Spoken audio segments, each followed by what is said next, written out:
ఓం శ్రీమాత్రే నమః. ఓం శ్రీ గురుభ్యో నమః. హరి ఓం. అందరికీ నమస్తే. అందరూ కూడా అమ్మవారి అనుగ్రహంతో అందరూ బాగుండాలని మనసారి అమ్మవారిని ప్రార్థిస్తూ ఉన్నాను.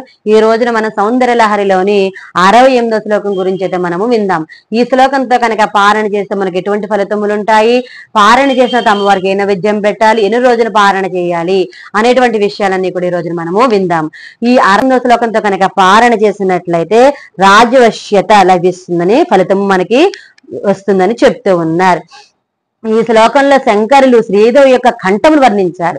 ముఖము పద్మములా ఉన్నది కాబట్టి అమ్మ కంఠము ఆ తామర పద్మానికి ఉన్న కాడ వలె ఉందని చెప్పారు. ముందుగా శ్లోకం గురించి అయితే మనము విందాం.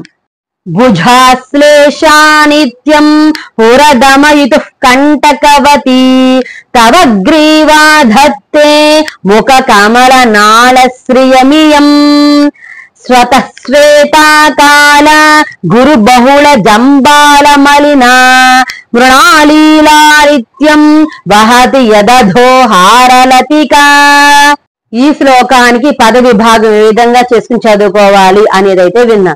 భుజాశ్లేషాత్ నిత్యం పురదమయితు కంటకవతి తవ గ్రీవ ధత్తే ముఖ కమల నాళశ్రియం ఇయం స్వతః శ్వేత కాలగురు బహుళ జంబాల మలిన మృణాళీలాలిత్యం వహతి యత్ అతః హారలతిక. ఇప్పుడు టీకా గురించి అయితే మనము విందాం. హే భగవతి తవ నీ యొక్క ఇయం గ్రీవ ఈ కంఠనాళము పురదమైతు పురహరుడైన శివుని యొక్క భుజ ప్లస్ ఆశ్లేషాత్ బాహుల కౌగలింత వల్ల నిత్యం ఎల్లప్పుడు కంటకవతి ముండ్ల వంటి గుర్తులు గలదై గగుర్పాటు కలదినదై గగుర్పాటు కలిగినదై ముఖ కమల నాళశ్రియం ముఖ కమల నాళశ్రియం ముఖ కమల ముఖం అనే పద్మము యొక్క నాళ కాడ యొక్క శ్రియం శోభను ధత్తే ధరిస్తుంది. యత్ ఏ కారణం వల్ల అదహ ఈ క్రింది ప్రదేశం నందు స్వతసిద్ధంగా శ్వేత తెల్లనిదైన కాలాగురు బహుళ జంబాల మలిన కాలాగురు నల్లని అగరు గంధపు చెక్క యొక్క బహుళ అధికమైన జంబాల బురదచే మలిన నల్లనిది అయి హారలతిక లత వంటి హారము మృణాళి లాలిత్యం తామర తోడు యొక్క సౌందర్యాన్ని వహతి వహిస్తుంది అంటే ధరిస్తుందో. ఇంకా తాత్పర్యం గురించి అయితే మనము విందాము. దేవి యొక్క ముఖము పద్మం వలె శోభిస్తోంది. ఆ ముఖ పద్మములకు ఆమె కంఠము తామర పద్మపు కాడ వలె ప్రకాశిస్తోంది.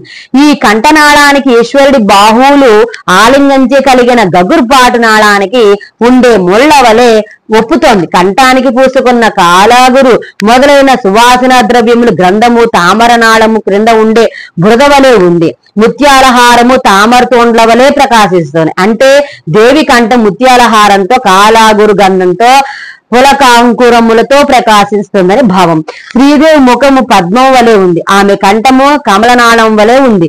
పరమశివుడు ఆమె కంఠాన్ని ఆలింగనం చేయడం వల్ల ఆమె కంఠము కలిగిన రోమాంచములు కమలనాళానికి ఉండే కంటకముల వలె ఉన్నాయి. ఆమె కంఠము కింద పూసుకున్న కృష్ణాగురు పద్మం కింద ఉండే బురద వలె ఉంది. అమ్మ ధరించిన ముత్యాలహారము తామర తోండ్ల వలె ఉన్నాయని తాత్పర్యంలో చెప్తూ ఉన్నారు. తర్వాత ఒక్కొక్క లైన్కి వివరణ అయితే మనము విందాం. ఈ శ్లోకానికి ఒక్కొక్క లైన్కి వివరణ అయితే మనము విందాం.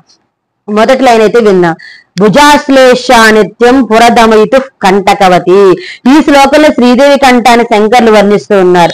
ముఖం పద్మంలా ఉంది కాబట్టి ముఖము క్రింది కంఠాన్ని పద్మానికి ఉన్న నాళంతో పోల్చారు. నాళం అంటే తామరకాడ, తామరకాడపై సహజంగా చిన్న చిన్న ముళ్ళు గరుకుగా ఉంటాయి. మరి అమ్మవారి కంఠంపై అలాంటి ముళ్ళు ఉన్నాయా అని ప్రశ్న ఉన్నాయని శంకర్లు చెప్పారు. పురదమయితు అంటే ఈశ్వరుడు యొక్క భుజాశ్లేషం వల్ల ఆ కంటకాలు ఏర్పడ్డాయంట. అమ్మ కంఠాన్ని త్రిపురాసురుడైన శివుడు భుజాలతో ఆలింగనం చేసుకున్నాడు. అప్పుడు అమ్మకు ఆ రోమాంచం కలిగింది. ఆ రోమాంచం వలనే కంటకవతి అంటే ముళ్ళు ఉన్నట్లు ఉందట. అమ్మ కంఠంపై రోమాంచం కలగడం వల్ల ముళ్ళు వలె ఉంది. అవి తామరతూడుపై ఉండే ముళ్ళు అనిపిస్తూ ఉన్నాయి. ఇక రెండవ లైన్ గురించి అయితే మనం విన్నాం. తవగ్రీవాధత్తే ముఖ కమల నాళస్త్రియ మియం. నీ కంఠము ముఖ కమలానికి అంటే ముఖ పద్మానికి ఉండే నాళశ్రియం అంటే తామర కాడ శోభన. దత్తే అంటే ధరిస్తోంది.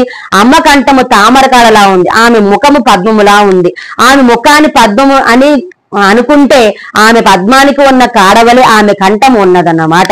ఇక్కడ ముఖంలో పద్మము యొక్క ధర్మం ఆరోపించబడింది, కంఠంలో తామరగాడి యొక్క ధర్మం ఆరోపించబడింది. శ్రీదేవి కంఠం ముఖ పద్మము యొక్క నాళము యొక్క శోభ వంటి శోభను వహిస్తుందన్నమాట. అంటే ఆమె ముఖము పద్మంలా ఉంది, కంఠము ఆ పద్మానికి ఉన్న కాడలా ఉందని భావం. ఇక మూడో లైన్ గురించి అయితే మనము విన్నాం. స్వతశ్వేత కాల గురు బహుళ జంబాల మలిన. తామరకాడ పై భాగంలో ముళ్ళు ఉంటాయి, కిందికి పోగా పోగా ముళ్ళు తక్కువగా ఉంటాయి. ఆ కాడు దిగువ భాగంలో సహజంగా తెల్లగా ఉంటుంది, కానీ దానికి సరస్సులో అడుగున ఉన్న బురద అంటుకుని ఆ తెల్లని భాగంలో కొంత భాగంగా నల్లగా ఉంటుంది. తామరకాడతో కంఠాన్ని పోల్చి చెప్పారు కాబట్టి కంఠం దిగు భాగం కూడా తామరకాడలాగానే తెల్లగా నల్లగా ఉండాలి. అలాగే ఉందట. స్వతశ్వేత అంటే స్వయంగా తెల్లదని అర్థం, కానీ కాలాగురు బహుళ జంబాలంచే మలినమైంది. ఇలా దేవి కంఠనాళము తెల్లగాను మలినంగాను ఉన్నది. హారలతిగా అంటే తీగ వంటి ముత్యాలహారం. ముత్యాలహారం సహజంగా తెలుపు, కానీ దానికి కాలాగురు అనే నల్లని సుగంధ ద్రవ్యము బాగా అంటుకొని అక్కడక్కడ నలుపెక్కింది. అది తెల్లని తామర తీగలకు అంటుకున్న బురదలా ఉందని ఇక్కడ చెప్పబడింది. శ్రీదేవి కంఠాన్ని కాలాగురు పూసుకుంటుంది, అది తామర కాడకు ప్రక్కనున్న బురదలా ఉంది. ఇక నాలుగో లైన్ గురించి అయితే మనం విందాం. మునాళీలారిత్యం వహతి యదధో హారలతిక. హారలతిక అంటే తామర తీగ వంటి హారం అని అర్థం. అమ్మ ధరించిన ముత్యాల హారము తామర తీగలా ఉంది. ఆ హారలతిక మృణాళీలాలిత్యం వహతి అంటే తామరతోడు వంటి సౌభాగ్యాన్ని వహిస్తోంది. ఆ తీగ వంటి హారము తామరతోడు వంటి లాలిత్యాన్ని కలిగి ఉన్నదన్నమాట. అహో హారలతిగా అనే పాఠాంతరం ఉంది. తీగ వంటి హారం ఆశ్చర్యంగా ఉందని అర్థం. మొత్తంతో ఈ శ్లోకంలో శ్రీదేవి ముఖం పద్మంలో ఉందని, శ్రీదేవి కంటే మా పద్మానికి ఉన్న తామర కాడవలే ఉందని శివుడు కోగులించడం వల్ల శ్రీదేవికి కలిగిన రోమాంచములు తామర కాడపై ఉన్న ముళ్ళ వలె ఉన్నాయని, కంఠము కింద పూసుకున్న కాలాగురు సరస్సులోని బురద వలె ఉందని, ఆమె ధరించిన ముత్యాల హారాలు సరస్సులోని తామర తోండ్ల వలె ఉన్నాయని మనం గ్రహించాలి. ఇక మనము ఈ శ్లోకాన్ని ఎన్ని రోజులు పూజ చేయాలి? 45 రోజుల పాటు జపం చేయాలి. రోజు వేసారి చొప్పునైతే పారాయణ అయితే చేయాలన్నమాట. నైవేద్యం తేనె తాంబూలం అమ్మవారికి నైవేద్యం పెట్టాలి. ఫలితము రాజోస్యత లభిస్తుందని చెప్తూ ఉన్నారు. తర్వాత మనం 69వ శ్లోకం గురించి అయితే విందాము. అంతవరకు స్వస్తి. ఓం శ్రీ మాత్రే నమః. సర్వే జనా సుఖినో సమస్త మంగళాని భవంతు.